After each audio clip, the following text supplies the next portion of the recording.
नमस्कार, आप देख रहे हैं एसपीएन 9 न्यूज़ और मैं हूं आपके साथ मनीष कुमार सैनी। झारखंड में 81 विधानसभा सीटों पर चुनाव होना है और ऐसे में सभी सीटों पर चुनाव से पहले झारखंड के अंदर सियासत गरमाती हुई नजर आ रही है।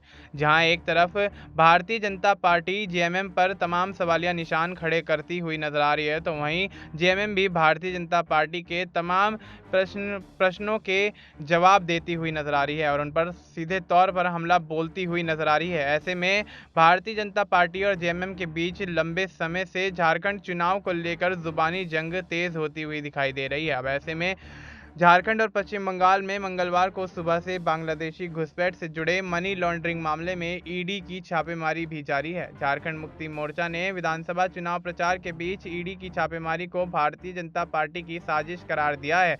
जेएमएम के नेताओं का कहना है कि ऐसा बीजेपी अपने पक्ष में माहौल बनाने के लिए करवा रही है, जो जांच एजेंसियों का दुरुपयोग है। जेएमएम नेता मनोज पांडे के मुताबिक आप चुनाव से पहले ऐसी कवायद करते हैं और एक नैरेटिव सेट करने की कोशिश करते हैं। केंद्रीय एजेंसियों ने अब तक जो छापेमारी की है उसमें कुछ नहीं हुआ, ना ही वो कुछ बरामद कर पाए हैं। अभी तक ईडी एक भी सबूत पेश नहीं कर पाई है।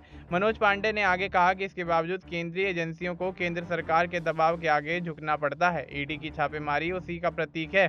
बीजेपी एक बार फिर झारखंड में बुरी तरह हार रही है। इस सच्चाई को स्वीकार करने की जरूरत है। ईडी की रेड रांची सहित झारखंड के अलग अलग जगहों पर मंगलवार सुबह से चल रही है। ईडी की ये कार्रवाई बांग्लादेशी घुसपैठ मामले में चल रही है। आपको साथ ही ये भी बताते चलें कि रांची समेत 43 सीटों पर पहले चरण के विधानसभा चुनाव को लेकर 13 नवंबर को वोटिंग होनी है। इससे ठीक एक दिन पहले ईडी की कार्रवाई बेहद अहम मानी जा रही है। अब ऐसे में जिस तरह से ईडी अचानक कार्रवाई करती हुई नजर आ रही है, तो उससे जेएमएम कहीं ना कहीं भारतीय जनता पार्टी पर सीधे तौर पर हमलावर है।